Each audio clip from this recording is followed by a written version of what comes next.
evening everyone. Happy Doctors Day. સૌપ્રથમ તો ઘણા ટાઈમ પછી આટલી બધી સંખ્યામાં સિનિયર ડોક્ટર અને જુનિયર ડોક્ટર બંને ભેગા થયા એટલે ખરેખર એક આનંદની વાત છે અને really I feel very humble કે આટલી બધા એકની સંખ્યામાં કે ટોપિક પણ એવો છે અને બધાને કંઈ એની નવું ને નવું કરવું જ છે. તો નહીં બગાડતા આપણે ડાયરેક્ટ પોઈન્ટ ઉપર જ જઈએ. ખરેખર આટલી બધી સંખ્યામાં ભેગા અને હાજરી આપી એ જ બતાવે છે કે યુ ઓલ આર એન્ટરપ્રેન્યોર. એટલે ખરેખર બધાને કંઈ શીખવું છે, બધા એન્ટરપ્રેન્યોર જ છો એટલે જ અહીંયા આપણે ભેગા થયા છે. આપણો ટોપિક છે કે how to run A successful clinic. હમણાં અત્યારે કોરોનાનો પીરિયડ ગયો એમાં પેથોલોજીસ્ટ છે કે ફિઝિશિયન છે કે દરરોજની 400 ની ઓપીડી જોતા, રેડિયોલોજીસ્ટ છે તો 100 થી વધારે સીટી સ્કેન કરતા, પેથોલોજીસ્ટ છે 200-300 રિપોર્ટ કરતા. એ એક પ્રકારનો એન્ટરપ્રેન્યોરશિપ જ છે કે એવો ટાઈમ હતો કે છતાં પણ થાકતા અને કરતા એવું છે. એટલે ખરેખર એ બધા પાસેથી શીખવા જેવું છે. આમ જોઈએ તો બધા આપણે સુપર ઇન્ટેલિજન્ટ છીએ અને બધા બુદ્ધિજીવી છીએ એટલે બધા પાસે આઈડિયા તો પુષ્કળ છે. તો આજે હું કાંઈ નવું શીખવાડવાનું નથી, બધાને ખબર જ છે, પણ કઈ રીતે એને એપ્લાય કરવું અને કઈ રીતે પ્રેક્ટિસમાં ઉપયોગમાં લેવું એનું ખાલી ફાઇન ટ્યુનિંગ જ કરવાનું છે. કારણ કે આપણે ભણીએ છીએ ત્યાં ક્યાંય એવો લેક્ચર નથી આવતો કે ક્લિનિક કઈ રીતે ચલાવવું, ત્યાં ગાઈડનમાં કે લવ એન્ડ ગલીમાં કે એવું નથી શીખવાડવું કે ક્લિનિક કઈ રીતે ચલાવવું. એ આપણે પ્રેક્ટિસથી જ આવડે. તો આપણે પહેલો ટોપિક છે ને ડોક્ટર એઝ એ એન્ટરપ્રેન્યોર લઈએ, કેમ કે થોડો શોર્ટમાં છે, બાકીનું બધા જેટલું લાંબુ કરવું તો કરી શકાશે. તો મને કોઈ એમ કહેશે કે એન્ટરપ્રેન્યોર એટલે શું, એન્ટરપ્રેન્યોર કેને કહેવાય એવું છે તમારામાંથી? Deepakbhai yes Maniya sir yes right Vikasbhai yes Tanaviya right. પણ બીજું તમને એક વસ્તુ તો કે આપણામાંથી તમારામાંથી કોને how many of you want to increase your OPD or revenue by 25% without spending extra money? કોને તમારી ઇન્કમ 25% વધારવી છે કે કોઈ પણ જાતની કાંઈ છાપામાં જાહેરાત નથી આપવી, ટીવીમાં જાહેરાત નથી આપવી કે કોઈ પણ પ્રકારના હોર્ડિંગ નથી મારવા? બધા રેડી? તો આજે જે હું લેક્ચરમાં કહું એમાંથી ખાલી 25% એપ્લિકેશન કરશું તો મારી તમને 100% બધાને ગેરંટી છે કે એક વર્ષમાં તમારી ઇન્કમમાંથી 25% વધી જાય. મારી જવાબદારી. કોઈ પણ પ્રકારનો 1 રૂપિયાનો ખર્ચો નથી કરવાનો, ખાલી તમારા માઇન્ડસેટને ચેન્જ કરવાના છે. આવું હું 2 વર્ષથી કરું છું અને મારા અનુભવ પરથી કહું છું. કેમ કે જ્યારે અમે દીપકભાઈ અને રવિયાસાહેબ જ્યારે પહેલી વખત જ્યારે હોત કર્યા ત્યારે એને એવું કીધું હતું કે આ વર્ષે આપણે કંઈક નવું કરવું છે, સ્ટાફને મોટિવેશન માટે દર મહિને આપણે કંઈક સીએમઈ રાખવી છે અને ઘણી બધી કરી. તો એ એક પ્રકારનો એનામાં થોક જ એવો હતો કે એટલે એક પ્રકારનો એન્ટરપ્રેન્યોરશિપ જ કહેવાય. અમે એક સ્ટાફની સીએમઈ કરી, પછી સાહેબે કીધું હતો કે આપણે કે ડોક્ટર માટે કરવા જેવું છે. તો એક એના માઇન્ડસેટમાં આવ્યું કે ભાઈ આ વસ્તુ ડોક્ટરો કરે તો ડોક્ટરને પણ બેનિફિટ થાય. એટલે સાહેબનો પણ એટલો બધો સહકાર છે કે આપણે બધા સાથે મળીને કરીએ જેથી કરીને કોમ્પિટિશનમાં આપણે કઈ રીતે ટકી શકીએ એવું છે. તો એન્ટરપ્રેન્યોરશિપ એટલે કે મણિયા સાહેબે કીધું કે કંઈ થોટ પ્રોસેસ કે આઈડિયા જનરેટર એવું છે. કોઈ પણ પ્રકારનો કંઈ આઈડિયા આવે એને પછી તમે પ્લાન બનાવો, પ્લાન બનાવીને એને એક્ઝિક્યુટ કરી એને કન્ટિન્યુઅસ એને તમે પ્રોસેસમાં લેવો અને સિસ્ટમ બને તો તમારે બિઝનેસ સફળ થાય. મોસ્ટલી આપણા મગજમાં બધામાં એવું હોય કે એન્ટરપ્રેન્યોરશિપ એટલે રતન ટાટા કે ધીરુભાઈ અંબાણી કે મુકેશભાઈ અંબાણી. પણ આમ જોઈએ તો આપણો ડોક્ટર એક પ્રકારનો બિઝનેસ જ છે. આપણે પેશન્ટને ટ્રીટમેન્ટ આપીએ, એને સર્વિસ પ્રોવાઈડ કરી લે, કોઈ પણ સર્વિસ પ્રોવાઈડ કરે એક પ્રકારનો બિઝનેસ જ કહેવાય એવું છે. ઇન શોર્ટ કોઈ પણ બિઝનેસ હોય, પછી પ્લમ્બર હોય કે ઇલેક્ટ્રિશિયન હોય કે ભાઈ કોઈ પણ આપણે ત્યાં એમ્પ્લોય જોબ કરતા હોય, એના મગજમાં કંઈ આઈડિયા આવે અને એ આઈડિયાને એપ્લિકેશન કરવા માટે આપણે કાંઈ પણ રિસોર્સિસ લગાડી એટલે એને એન્ટરપ્રેન્યોર. તો એન્ટરપ્રેન્યોર ડેફિનેશન એ છે કે person who take resources from a lower level to higher level. બીજો એક વાક્ય છે કે I can say the only thing which your mind is seeking for. આપણા મગજમાં કાંઈ પણ વસ્તુ આપણા આઈડિયા હશે તો આપણે એની એપ્લિકેશન કરશું. ગુજરાતીમાં કહેવત છે હલો કે માન હોય તો માર્ગે જવાય, વિલ માંડ્યા હોય. એટલે આપણા મગજમાં હશે ને આપણે કંઈ કરવો હશે આઈડિયા તો કરી શકશું. Entrepreneur is a person who take resources from a lower level to higher level productivity. એટલે અત્યારે આપણી પ્રેક્ટિસ છે અને એને આપણે વધારવી છે, તો એના માટે જે આપણે આઈડિયા કરી અને આઈડિયાની એપ્લિકેશન કરી એટલે એન્ટરપ્રેનર. મેં તમને કીધું કે ભાઈ આઈડિયા આપણામાં આવે પછી એને આપણે પ્લાન બનાવીએ, પ્લાન બનાવીને આપણે એક્ઝિક્યુટ કરવા છે. લાસ્ટ આપણે સીએપી કરી એમાં તમે ઘણા બધા ડોક્ટર જોયું કે અમુક એક્ઝિક્યુટ કર્યા છે. મને આજે જ લઈને કીધું કે દીપકભાઈને કે સ્ટાફનો એપ્રન બનાવ્યો, ટેમ્પલેટ કરી. હું હમણાં વચ્ચે ઈશાને ક્લિનિક ગયો તો બધાના સ્ટાફને એપ્રન બનાવી નાખ્યા હતા, પોતે એપ્રન કરવા માંડ્યા હતા. તો એ એક પ્રકારનો એક્ઝિક્યુટ કર્યું, પણ એ કન્ટિન્યુઅસ આપણે એક્ઝિક્યુટ નથી કરતા. વચ્ચે વચ્ચે આપણે શું થાય, સીઝન ના આવે, પ્રેક્ટિસ વધી જાય, આપણે ભૂલી જાય. પણ તમે કન્ટિન્યુઅસલી એક્ઝિક્યુટ કરો તો એક સિસ્ટમ બનશે, અને એ સિસ્ટમ બનશે ને તો જ આપણો બિઝનેસ સક્સેસફુલ ચાલશે. કેમ કે આપણે ડોક્ટરનો બિઝનેસ એવો હોય કે આપણે જાય તો ક્લિનિક ચાલે, સિરાની ગોળા જેવું નથી કે નો જાય તો ક્લિનિક ચાલે.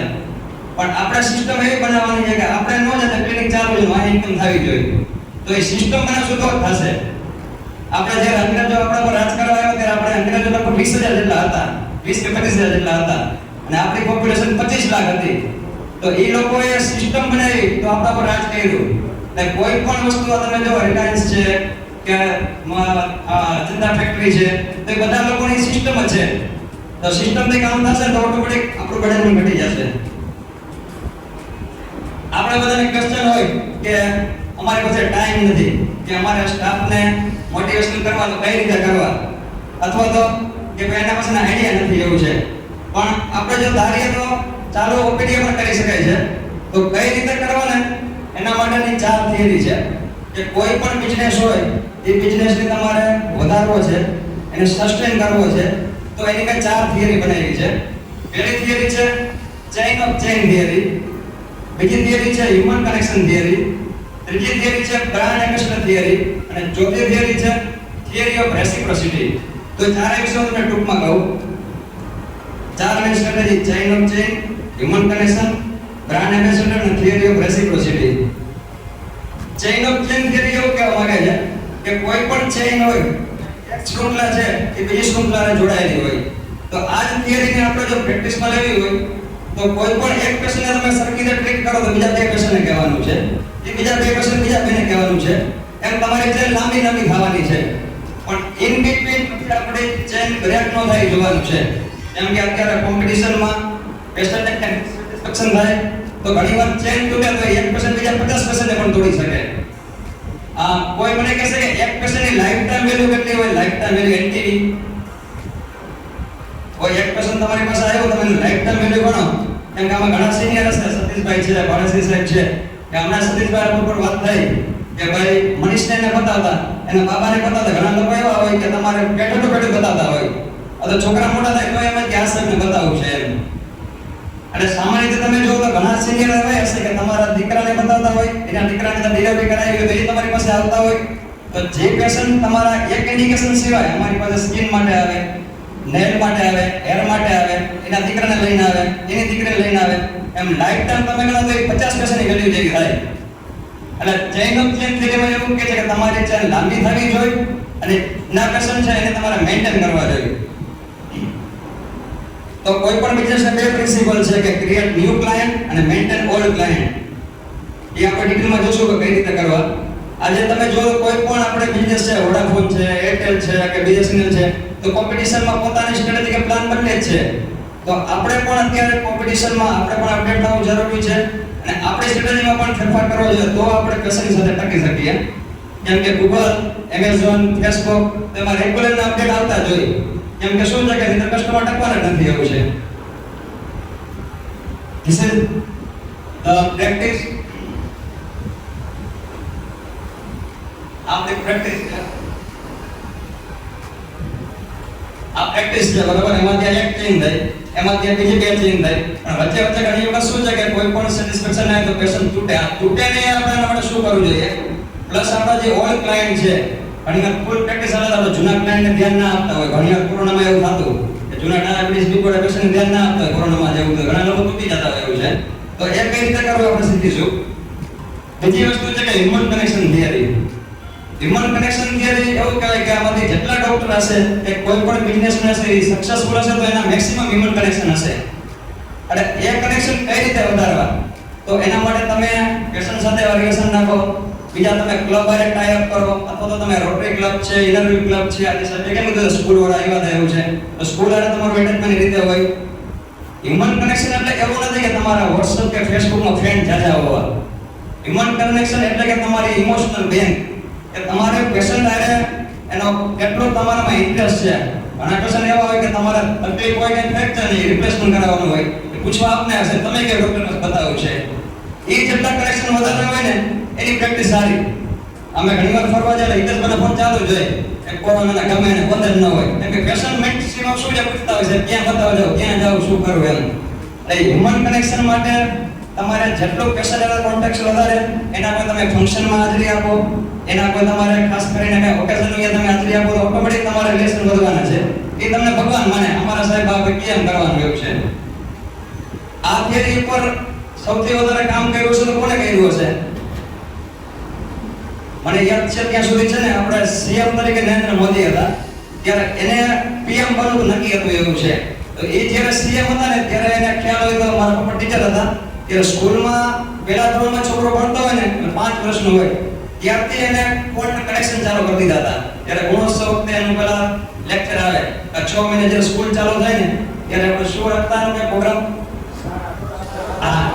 એ ટેગ ફરજિયાત બતાવે, ફરજિયાત મોદી સાહેબને સાંભળવાના, ટીચરને સાંભળવાના.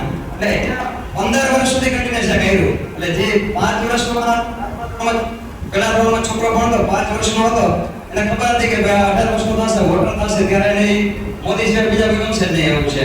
એટલે હ્યુમન કનેક્શનની એ લોંગ ટાઈમ થિયરી છે. પછી તમે યંગસ્ટરને તમે ગમે એટલા માઇન્ડ ચેન્જ કરો તો એ તમારે ચેન્જ નહીં કરે. પીએમ બનવાનું મેઇન કારણ એ છે કે ટાર્ગેટ છે ને યંગસ્ટરને કર્યા હતા એવું છે. અને આપણે આપણી પ્રેક્ટિસમાં જો ઇમોશનલ બેંક બનાવશું ને તો એ પેશન્ટ તમને ક્યારે મૂકશે ને, ભલે તમારે કોમ્પિટિટર આવે, તમે ન હોય બીજા બતાવવા જાય પણ પાછા તમારી પાસે આવી જ જશે એવું છે. ત્રીજી થિયરી છે કે બ્રાન્ડ એમ્બેસેડર. બ્રાન્ડ એમ્બેસેડર એટલે કોઈ પણ બિઝનેસ હોય કે કોઈ પણ અત્યારે તમે સારી સારી ફેક્ટરી જાઓ તેમાં દરેકના બ્રાન્ડ એમ્બેસેડર હોય. બ્રાન્ડ એમ્બેસેડર એટલે કે શું? કે ખાસ કરીને ફર્સ્ટ પોઈન્ટ ઓફ કોન્ટેક્ટ, કે તમારા પહેલા કોન્ટેક્ટમાં એ આવે.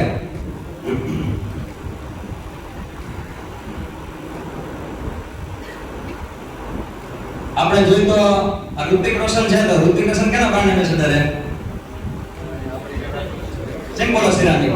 અમિતાભ બચ્ચન છે તો આપણે કચ્છિઝમ, કચ્છ ની જગહ તો કુછ નહીં દેખા, અને આપણે કચ્છ જેવા તરસ સીધો આપણે અમિતાભ બચ્ચન આવે. એમ આપણી પ્રેક્ટિસમાં પણ આપણે બ્રાન્ડ એમ્બેસેડર હોવા જોઈએ. તો મને કોઈ કહેશે તમારી પ્રેક્ટિસમાં કોણ બ્રાન્ડ એમ્બેસેડર છે? પહેલા સર આપણે પોતે યસ દીપકભાઈ આપણે પોતે સર આપણો સ્ટાફ બરાબર. તો મારી દ્રષ્ટિએ આપણે આપણી પ્રેક્ટિસ સરસ ચલાવી હોય તો એના માટેના 3 બ્રાન્ડ એમ્બેસેડર હોવા જોઈએ. મારે ત્યાં બ્રાન્ડ એમ્બેસેડરમાં સૌથી પહેલા તો ટીમ, આપણું ટીમ વર્ક. કારણ કે જ્યારે પણ પેશન્ટ આવે તો મેક્સિમમ ટાઈમ એ તમારા સ્ટાફ પાસે રહે. આપણી પાસે તો ખાલી 10 મિનિટ હોય, બારે વેઇટિંગનો ટાઈમ હોય કે તમારે ઓપરેશન કરાવો, દાખલ દર્દી હોય તો મેક્સિમમ એ તમારા સ્ટાફ પાસે જ કોન્ટેક્ટમાં હોય. તો આપણી ટીમ જો અમેઝિંગ ટીમ હશે તો એ પેશન્ટને પકડી રાખશે, પ્લસ પેશન્ટનું કાઉન્સેલિંગ પણ સારી રીતે કરશે. કેમ કે આપણે જ્યારે પણ કોઈ પેશન્ટ દાખલ થાય રજા દઈએ પછી 4 વસ્તુના કહે એ હોસ્પિટલમાં ડોક્ટરનું કામ રેડી, ડોક્ટરનું ટ્રીટમેન્ટ રેડી, ત્રીજી વસ્તુ કહે છે એનો સ્ટાફ બહુ સારો. જો આ 3 વસ્તુ હશે ને તો ચાર્જનું કોઈ પૂછશે જ નહીં. તમે ચાર્જ વધારે લો પણ તમે એને સર્વિસ પૂરી આપો અને હોસ્પિટલનું સેટિસ્ફેક્શન આપશો તો ચાર્જ વસ્તુ સેકન્ડરી થઈ જશે એવું છે. અને તમારી ટીમ એક સંપૂર્ણ હોય અને કમ્પ્લીટ હોય તો પેશન્ટને સેટિસ્ફેક્શન ઘણું મળશે એવું છે. આ એક સ્લોગન છે કે your loyal employees are your asset not liability. એક યુકેનો એન્ટરપ્રેન્યોર છે અને બિઝનેસમેન છે સર રિચર્ડ બ્રાન્સન. એ પોતે એના બિઝનેસમાં કે લગભગ એની પ્રોપર્ટી 500 કરોડથી વધારે છે, 500 કરોડ ડોલરથી વધારે છે.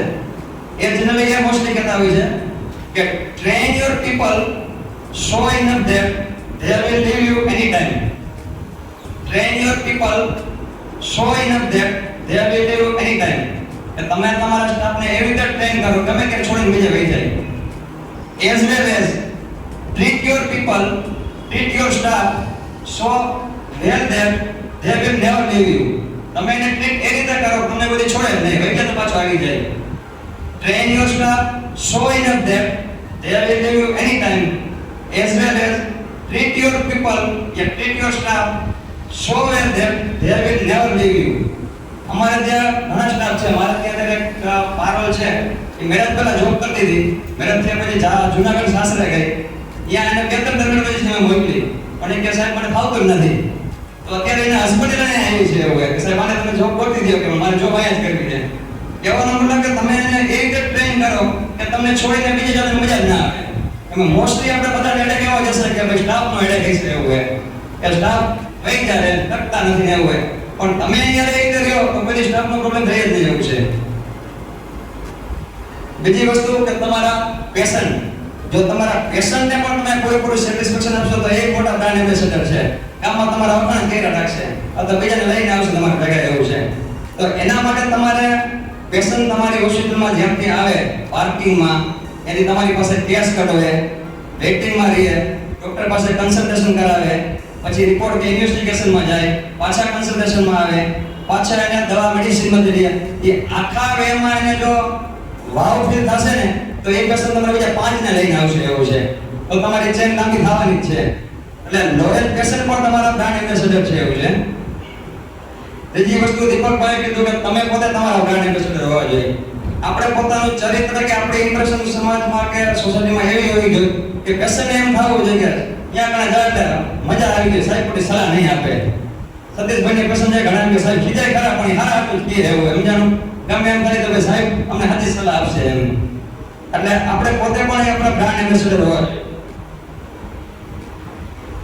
બીજું કે નેક્સ્ટ તમને હું કહીશ પછી એવું છે. હમણાં જો હું 3-4 દિવસ પહેલા જો એક સિરીઝ જોતો હતો આમાં વિઠ્ઠલની દેવી, એ પોતે પત્તા પેલા રમતો એવું છે. પછી એના સગાઈ ટાઈમ માટે જોવા માટે આવે છે. તો બહારથી પૂછે કે ભાઈ વિઠ્ઠલભાઈનું ઘર કેવું એમ. તો ઓલો કે વિઠ્ઠલ દેવી કે એમ. તો એના મગજમાં એવું તો જુગારી, એને જુગારો મૂકી દીધો હતો. પણ પેલી ફર્સ્ટ ઇમ્પ્રેશન એ હતી કે જુગારી છે, તો જોયા વગર થઈ જાય એમ. એમ આપણી ફર્સ્ટ ઇમ્પ્રેશન એ લાસ્ટ ઇમ્પ્રેશન. બીજી એક લાસ્ટ થિયરી છે, થિયરી ઓફ રેસિપ્રોસિટી. આ થિયરી દુનિયાના દરેક લોકોને લાગુ પડે, દરેક બિઝનેસને લાગુ પડે. આ થિયરીમાં એવું કહે છે મોર you give more you will get. એટલે તમે તમારા સંસારમાં, ઘરમાં, સોસાયટીમાં કે પેશનને જેટલું તમે જાજુ આપશો એનાથી જાજુ તમને મળશે.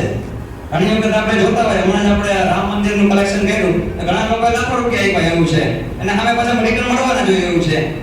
એ જ વસ્તુ આપણે પ્રેક્ટિસમાં તમે પેશન્ટ માટે થોડું લેટકો કરો. ઘણી વાર એની પાસે ચાર્જ ઓછો હોય, દવાના પૈસા ના હોય, પ્રોસિજરના ચાર્જ ન હોય, તો એ બીજા 2 પેશન્ટ મોકલવાના જ છે. કહેવાનો મતલબ કે તમે જેટલું જાજુ આપશો એનાથી જાજુ મળશે. સ્વાભાવિક રીતે સાહેબનો બર્થડે હોય, સાહેબને કેક લઈને જાઓ તો એ મારા બર્થડેમાં મને આપવાના છે, એને એક રિસ્પોન્સિબિલિટી થઈ જાય. અથવા તો એક્સપાયર તમે કોઈ ફ્રી પેશન્ટ જોયું કે કોઈ ડોક્ટર ફ્રી ટ્રીટમેન્ટ કરાવી, મારા વાઈફને ફ્રી ડિલિવરી કરાવી, તો મને એમ થાય કે પછી હું 2 ડિલિવરી મોકલી તો ત્યારે બીજા જ ના આવે એમ. એટલે મોસ્ટ ઓફ લોકોને એવું હોય કે તમે જેટલું જાજુ આપો એટલું જાજુ મળે.